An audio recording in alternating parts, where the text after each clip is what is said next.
Hi friends, welcome to my channel. ఈరోజు తోటకూరని టేస్టీగా హెల్తీగా ఎలా వండుకోవాలో చేసి చూపిస్తాను. ఇలా వండుకోవడం వల్ల మనం ఎంత నీరసంగా ఉన్నా, ఎంత జ్వరంతో ఉండి తగ్గిన తర్వాత ఇలా వండుకుంటే మనం 2-3 డేస్లో చాలా యాక్టివ్గా అవుతాము.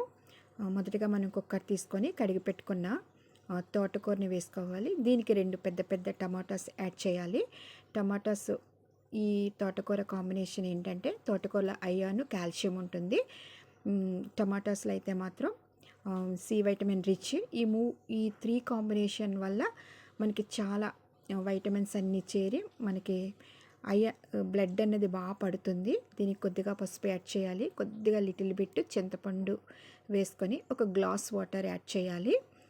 మనం ఇది కుక్కర్లోనే ఎందుకు కుక్ చేయాలంటే దీనిలో ఉన్న న్యూట్రిషన్ వాల్యూస్ అన్నీ స్టీమ్ ద్వారా బయటకు పోకుండా లోపలే ఉంటాయి. సో మనం విజిల్ పెట్టి మనం ఒక 3-4 విజిల్స్ ఇచ్చుకోవాలి. కుక్కర్లోనే కుక్ చేయాలి. బాగా కుక్ అయిన తర్వాత టేస్ట్ అయితే మాత్రం చాలా బాగుంటుంది. సో 3-4 విజిల్స్ అయిన తర్వాత మనం ఒక బాండి పెట్టుకొని మనం ఒక 1 or 2 స్పూన్స్ మనం ఆయిల్ వేసుకున్న తర్వాత తాలింపు దినుసులన్నీ మనం యాడ్ చేయాలి. జీలకర్ర, ఆవాలు, మెంతులు, ఎండుమిర్చి, పచ్చిమిర్చి కూడా వేసుకోవాలి. అలాగే కరివేపాకు, నెక్స్ట్ వెల్లుల్లి రెబ్బలు ఒక 3-4 వేస్తే బాగుంటుంది. అలాగే చిన్న ఆనియన్ చిన్ని పీసెస్ కింద చేసుకొని మనం వీటన్నిటిని ఆయిల్లో చక్కగా ఫ్రై చేసుకోవాలి. అలాగే పప్పులు కడిగి పెట్టుకున్న మినపప్పు, పచ్చిశనగపప్పు కూడా కడిగి పెట్టుకొని వాటిని కూడా యాడ్ చేసి వీటన్నిటిని తాలింపులో చక్కగా లో ఫ్లేమ్లో పెట్టి మనం చక్కగా దోరగా వేయించుకోవాలి.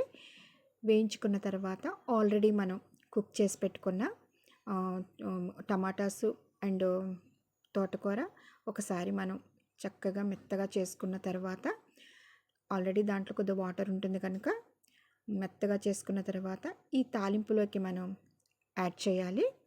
యాడ్ చేసి అప్పుడు దీనికి సరిపడా సాల్ట్, కొద్దిగా లిటిల్ బిట్ కారం కూడా యాడ్ చేసి మనం స్టవ్ మీద మొత్తం ఇవన్నీ కలిసి కుక్ అవ్వడానికి ఒక 3-4-5 మినిట్స్ పడుతుంది.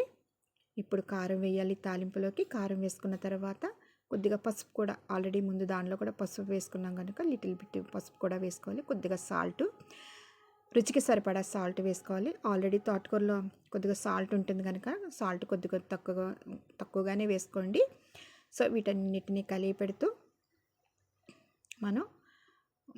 మనం ఆల్రెడీ కుక్ చేసుకున్న చక్కగా మెత్తగా చేసుకున్న తోటకూర టమాటా పేస్ట్ ఉంటుంది కదా, దానిని దీంట్లో యాడ్ చేయాలి. ఇంకా దానిలో ఉన్న వాటర్ సరిపోతుంది. ఇంకా స్పెషల్గా వాటర్ అయితే ఏమీ పోయక్కర్లేదు.